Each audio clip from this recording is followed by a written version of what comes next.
Saludos amigas y amigos, te habla Julio Jiménez Hedler en X, en YouTube y en Patreon @JulioCoco, en Instagram @Julio.coco. Bienvenido a este micro beta de audio 2 de julio del año 2024 en la recta final hacia la encrucijada de la libertad que se celebrarán las elecciones presidenciales en Venezuela el día 28 de julio de este año. Este microbeta viene ocasionado por dos asuntos que se entremezclan. Lo primero tiene que ver con el simulacro electoral que se celebró el domingo 30 de junio, sobre lo cual he visto algunas reacciones en las redes sociales y preguntas de nuestros suscriptores que vale la pena responder. Lo primero es que el objetivo central de los simulacros electorales no tienen absolutamente nada que ver con las participaciones de los electores. Estos simulacros se hacen para probar la logística, los procedimientos, la mecánica del proceso. En ese sentido, se probaron las máquinas, se probó el software, se probaron los puntos de transmisión, la calidad de la transmisión, y este informe fue dado por uno de los vicerrectores del Consejo Nacional Electoral. Evidentemente también ponen a prueba, y esto es tradicional, el PSUV pone a prueba su maquinaria electoral para ver cómo está. Pero hay algo que tenemos que entender: el simulacro solamente se realizó en el 10% de los centros electorales. Y con todo esto de que se cerraron muchos centros y hay otros tantos centros de una sola mesa, entonces el simulacro fue distribuido, y en los centros de una sola mesa, digamos que el movimiento fue diferente a los centros tradicionales que sí fueron elegidos como parte del simulacro. Veo en las redes sociales una crítica sobre que si hubo mucha participación en el simulacro, que si hubo poca participación. Mi querido suscriptor, mi querida suscriptora, esto es absolutamente irrelevante. Primero porque quedó demostrado que la maquinaria del PSUV, que tiene que ver no solamente con la base dura del chavismo, sino también con todo lo que es la maquinaria de presión, de chantaje, de coacción, ya no es la misma de antes. Primero porque no hay la misma cantidad de chavistas apoyando a Maduro, y muchos ni siquiera están en el país. Eso es lo primero. Y segundo, que la maquinaria de coacción no está funcionando como en otros años. Sin embargo, y de cara a esta movilización, lo que podemos entender es lo siguiente: muchos de los que fueron a participar en el simulacro, ya sea por presión, por chantaje, por coacción, por interés, una buena parte de ellos el día 28 de julio van a votar por Edmundo González, y varios que hemos conversado con quienes participaron de estos simulacros ya sabemos más o menos por dónde van los tiros. De tal manera que esa mini polémica en las redes sociales sobre el simulacro me parece vacía, pero me parecía justo aclararlo. Pero la aclaratoria previa viene porque el verdadero motivo de este microbeta tiene que ver con que el día de ayer, 1 de julio, en alocución televisiva, Nicolás Maduro dijo que retomaría las negociaciones con el gobierno de los Estados Unidos en la búsqueda de unos nuevos acuerdos que permitan el cumplimiento de los acuerdos de Qatar, de Doha. Mi querido suscriptor, mi querida suscriptora, si usted tiene años siguiendo mi contenido público, pero sobre todo si sigue mi contenido privado, creo que fui el primero, y cuidado si no el único, que comenzó a hablar de las negociaciones de Biden con Maduro, y que he hablado en repetidas oportunidades del acuerdo de Doha, no del acuerdo de Barbados. Porque el acuerdo de Barbados es un subacuerdo con lo que en ese momento era la oposición tradicional venezolana, pero que fue en Doha donde están los verdaderos acuerdos de Estados Unidos con el régimen chavista. No existe un documento público firmado por las partes del acuerdo de Doha. Esto es lo primero que hay que decirlo. Y hace un par de meses, si no me equivoco, Maduro, ofuscadísimo, cuando le retornaron un conjunto de sanciones por no cumplir los acuerdos de Barbados, amenazó con publicar los acuerdos de Doha, los cuales todavía estamos esperando. Estamos esperando que publiquen el acuerdo para ver qué fue lo que llegaron. Pero lo paradójico entonces es que lo hace hoy y varias personas de nuestros suscriptores y también algunos de estos que opinan sin saber y que a veces realmente me causan estrés, creen que esto tiene que ver con el fracaso del simulacro electoral. No, no tiene que ver una cosa con la otra. Hice un microbete exclusivo sobre el asunto del submarino ruso en Cuba y también se especula sobre si eso tiene algo que ver. Pues no, no tiene que ver. Aquí el tema es otro. El tema es que los tiempos para posponer las elecciones y los tiempos para inhabilitar la tarjeta de la Mesa de la Unidad Democrática no dan.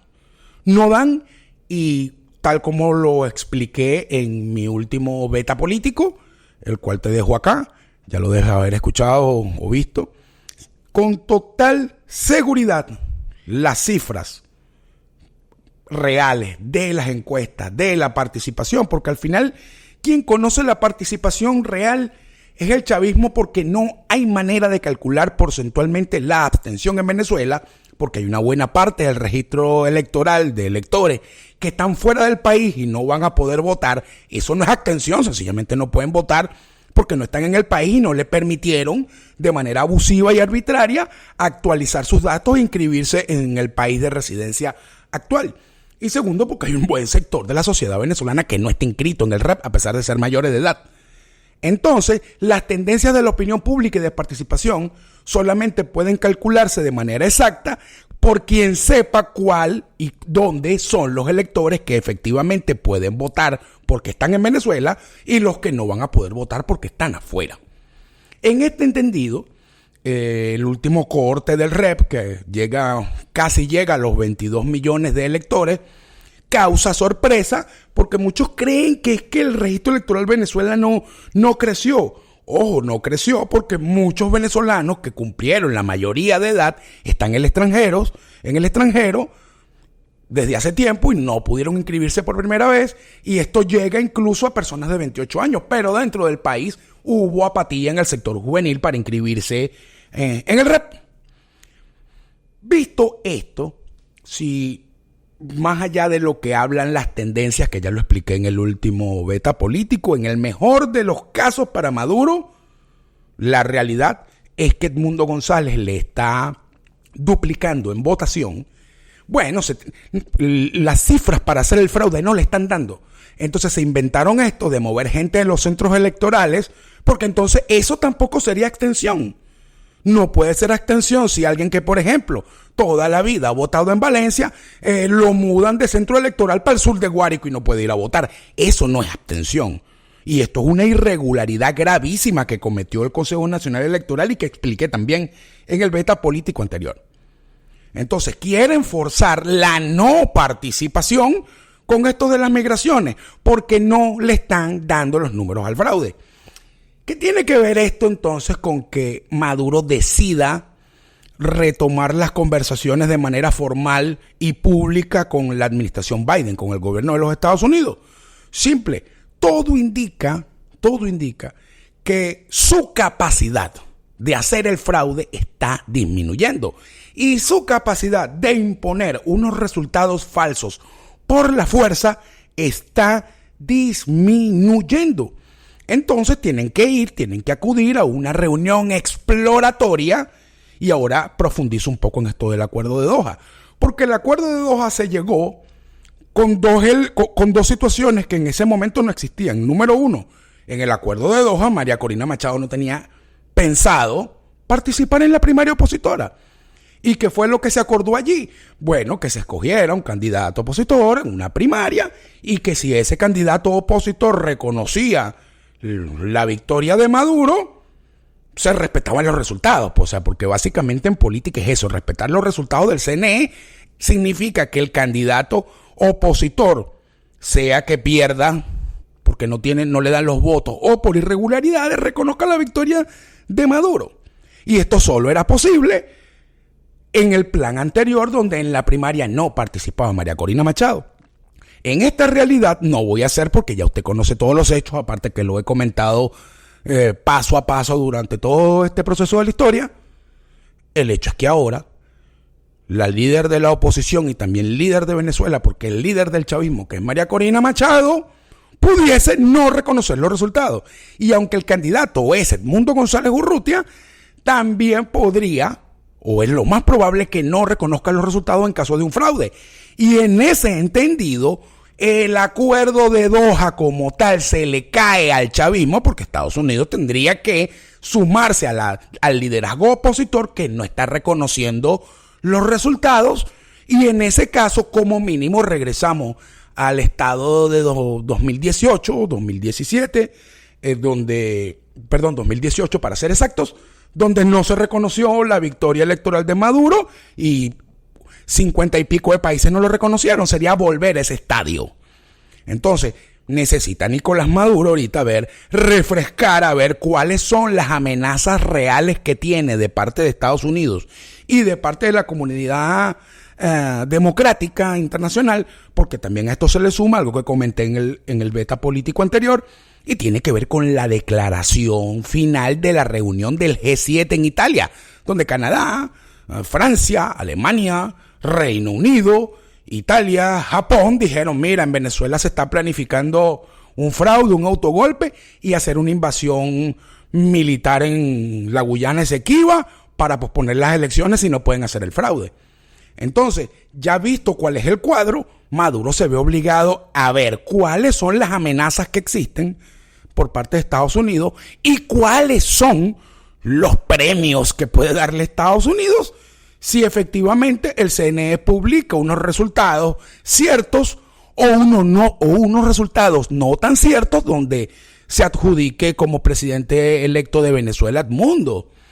Y de eso va a girar esta reunión, no de otra cosa. Una reunión para ver cuáles son las amenazas y cuáles son los premios en caso de que se falseen los resultados y pretendan imponerse por la fuerza, o en qué términos se dé una negociación para dar unos resultados donde se adjudique a Edmundo González Urrutia como presidente de Venezuela. Ese es el contexto de estas negociaciones a menos de un mes de las elecciones. Pero lo que define esto, y es la conclusión, no tiene nada que ver con los asuntos públicos que hemos visto en las noticias, más allá tiene que ver con el volumen de votación de Edmundo González endosado por María Corina Machado, que sigue creciendo, y ya Maduro llegó al tope de su votación posible real. Muy corto este Micrometa y quiero despedirme con un tema importante, y tiene que ver con que comienza legalmente la campaña electoral. Y por eso vimos ese flyer del Comando con Venezuela, donde decía: arranca la campaña. Y quiero aclarar algo. Por la vía de los hechos, por supuesto que estamos en campaña electoral presidencial. Bueno, yo creo que desde hace 20 años, todo el que quiere ser presidente está en campaña. Pero según el reglamento y la normativa del CNE de campañas electorales, la campaña es del 4 al 25 de julio. Esa es la campaña electoral legal, y por eso así lo dice en el flyer. Y va a arrancar el día 4 de julio con una marcha caravana liderada por María Corina Machado y Edmundo González, y a su vez Jorge Rodríguez dijo que también va a ser una. Incluso me llamó la atención que Jorge Rodríguez ahora diga que va con 20,000 motos, porque es que el asunto de los motorizados le está pegando durísimo al chavismo. Así que esa va a ser la primera prueba de la campaña. Las dos fuerzas en Caracas, evidentemente, una fuerza violenta, una fuerza pacífica, una con muchísima gente, otra con poca gente, donde se va a colapsar Caracas. ¿Y qué es lo que vamos a ver durante toda esta campaña? Ya el cronograma fue publicado en las redes sociales del Comando con Venezuela, en las cuentas oficiales del candidato Edmundo González, en las cuentas oficiales de María Corina, y que va a tener, ya lo anunció María Corina, el día 25 de julio termina la campaña presidencial de Edmundo González en Caracas. Y esa va a ser, y yo voy a repetir lo que he dicho varias veces: si el chavismo se le ocurre dar el permiso, que yo creo que no lo va a dar, de que Edmundo González dé un mitin de cierre de campaña en la Avenida Bolívar el jueves 25 de julio, ese día el poder chavista se disuelve a nivel social. Por eso dudo que lo permitan. Muchísimas gracias por escucharme. Te habló Julio Jiménez Hedler en X, en YouTube, en Patreon, @Julio Coco, en Instagram, @Julio Coco. Por favor, marca like, comparte y comenta. Ayúdame con el algoritmo. Muchísimas gracias.